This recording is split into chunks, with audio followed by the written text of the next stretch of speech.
현재 끊이지 않는 러시아의 침공으로 인해 국제사회는 러시아의 등을 돌리기 시작하며 러시아를 고립시키고 있습니다. 대러시아 제재가 계속 강화되는 상황에서 러시아가 국가부도 위기에 놓였으며 푸틴 대통령 역시 재판을 받게 될 것이라는 사실이 알려지며 충격을 주고 있는데요. 그런데 푸틴 대통령의 재판에서 한국의 영향력이 가장 클 것으로 예측되며 놀라움을 주고 있는 반면 일본은 우크라이나 사태를 이용해 자신들의 군사적 팽창을 달성하려는 모습을 보여 전 세계로부터 비난을 받고 있다고 합니다. 어떻게 된 일인지 자세히 한번 알아보겠습니다.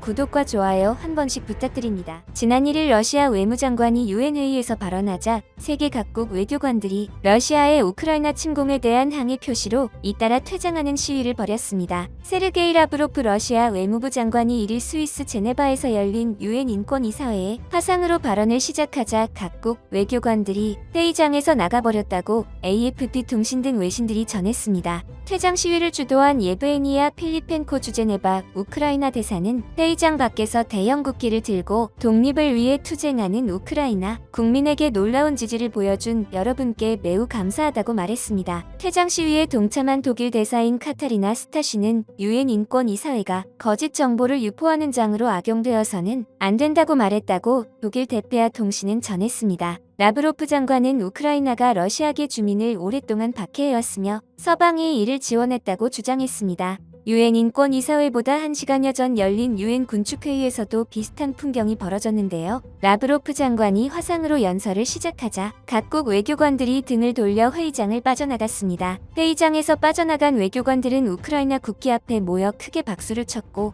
박수 소리는 라브로프가 화상 연설을 하고 있는 회의장에도 들릴 정도였다고 전해졌습니다. 한편 이번 러시아 침공은 러시아에서도 원치 않고 있는데요. 지난 2일 소셜미디어에 항복한 러시아 군인이 우크라이나 주민들의 배려에 눈물을 흘리는 모습도 공개됐습니다. 젊은 러시아 군인이 우크라이나 주민들에게 받은 빵과 따뜻한 차를 손에 든 채 핸드폰을 바라보며 눈물을 흘립니다. 주민들이 이 병사의 가족의 영상통화를 걸어준 것인데요. 한 주민은 이 젊은이들의 잘못이 아니다. 이들은 왜 여기 있는지도 모른 채 낡은 지도를 사용하다 길을 잃은 것이라고 두둔하기도 했습니다. 영상이 촬영된 지역이 구체적으로 어느 곳인지는 알려지지 않았는데요. 우크라이나의 포로로 잡혀온 러시아 군인들 일부는 군사훈련으로 알고 전투에 참여했다고 말하고 있는 것으로 알려졌고 유엔 긴급총회에서도 민간인을 공격하는 게 고통스럽다는 러시아군의 문자 메시지가 공개되기도 했습니다. 더불어 러시아 해병대가 군함에서 반란을 일으키고 우크라이나 항구 공격을 거부했다는 보도가 나왔습니다.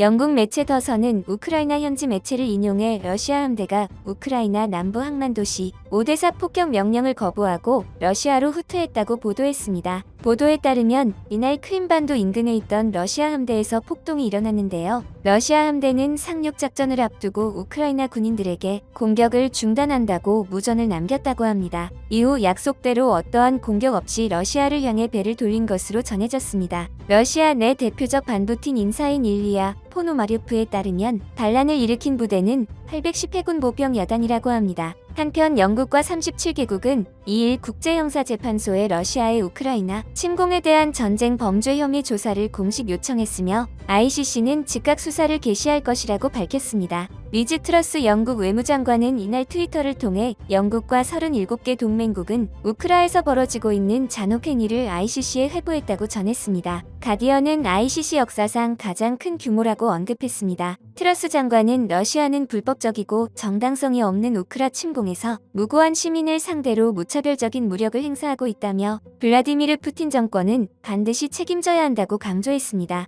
ICC 규정에 따르면 회원국에 공식 회부가 있을 경우 검찰이 ICC 재판부의 승인 없이 조사에 착수할 수 있게 되는데요. 그렇게 되면 절차가 빨라져 수사 기간을 몇 달 줄일 수 있습니다. 이에 ICC 검찰은 지난달 28일 재판부의 조사 개시 승인을 받을 것이라고 밝혔습니다. 카림 칸 ICC 검사장은 트위터에 39개국 요청으로 우크라에 대한 조사를 공식 시작한다고 말했습니다. 그는 과거와 현재 우크라 영토에서 일어난 전쟁 범죄, 반인륜 범죄, 집단 학살 혐의에 대한 증거를 수집하기 시작할 것이라고 밝혔습니다. 우크라는 지난 2013년 말부터 ICC의 관할권을 받아들였으며 러시아는 2016년 ICC에서 탈퇴, 관할권을 인정하지 않고 있지만 ICC는 가해자 국적과 무관하게 전쟁 범죄와 반인륜 범죄 혐의에 대해 조사할 수 있습니다. 그런데 이번 ICC 재판에서 한국의 재판관이 큰 영향력을 가지고 있다고 알려졌는데요. 바로 정창호 재판관이 이번 재판에서 주축이 된다고 전해졌습니다.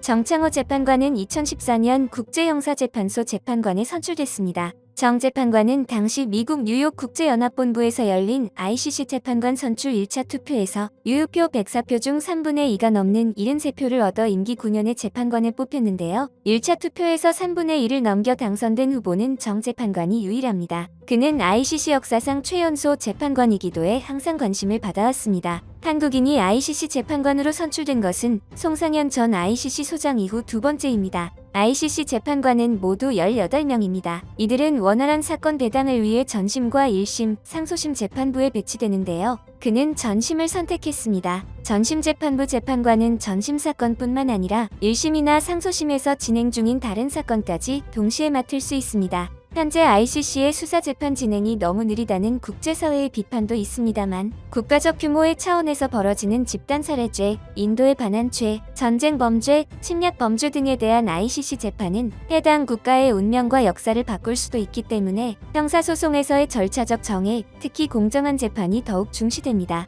이처럼 한국은 ICC 재판에서까지 활약하며 세계 평화를 위해 힘쓰고 있습니다. 그런데 일본은 현재 우크라이나 사태를 이용해 자신들의 목적을 채우기 바쁘다며 세계적인 비난을 받고 있는데요. 이일 아사히 신문과 마이니치 신문 등 일본 언론에 따르면 우크라이나 대사는 전날 밤 위성방송 프로그램에 출연한 자리에서 일본에서 70명 정도가 지원했으며 이 중 약 50명이 전직 자위대원이라고 밝혔습니다. 이 중에는 한때 프랑스의 웨인 부대에 소속됐던 사람도 2명 있다고 전했는데요. 지원 이유로는 일본에 있으면 별 도움이 되지 않으므로 뭔가 도움되는 일을 하고 싶다든가 순수한 동기 등을 말하는 사람이 많았다고 전했습니다. 그런데 일본 정부는 이런 지원 대원들의 출국을 허용하지 않은 채 자랑만 한 것으로 드러났습니다. 그리고 만약 일본군이 파병이 된다고 해도 언어도 통하지 않는데 얼마나 도움이 될지 아직 미지수입니다. 또한 자신들의 자랑만 하면서 아베 총리를 비롯한 일본 핵심 내각들은 일본에 핵을 배치해야 한다고 연일 주장하고 있습니다. 이로써 일본은 아직도 자신들의 오랜 목표를 버리지 못한 것으로 보여져 전 세계에 충격을 주고 있습니다.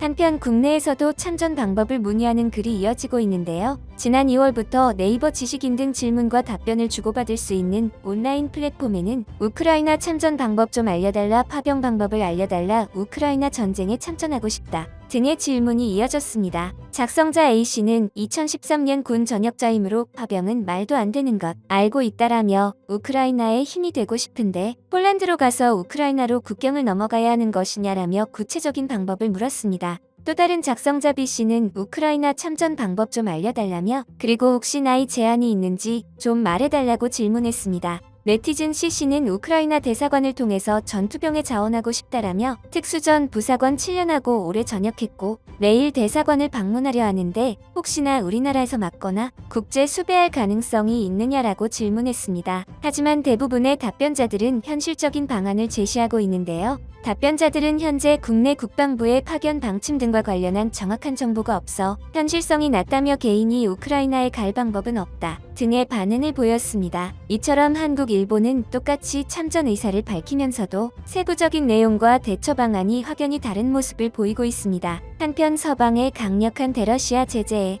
러시아 억만장자들의 자산 100조 원이 증발한 것으로 나타났습니다. CNBC 방송은 3일 블룸버그 억만장자 지수를 인용해 이번 침공으로 러시아 최상위 부자 20명의 총 자산 3분의 1에 가까운 800억 달러가 날아갔다고 보도했습니다. 러시아가 우크라이나를 침공하면서 미국과 유럽 등에서 강도 높은 경제 제재와 압류 조치가 시행되면서 이들 자산이 급격히 줄어든 것인데요. CNBC는 이에 따라 전 세계를 누렸던 러시아 부자들의 시대가 저물고 있다고 평가했습니다. 이처럼 러시아 푸틴 대통령은 국제재판에 올라간 상태이며 한국은 세계 평화를 지키는 일에 동참하고 있습니다. 반면 일본은 야욕을 드러내며 전 세계로부터 비난을 받고 있는 현실입니다. 여러분들의 생각은 어떠신가요?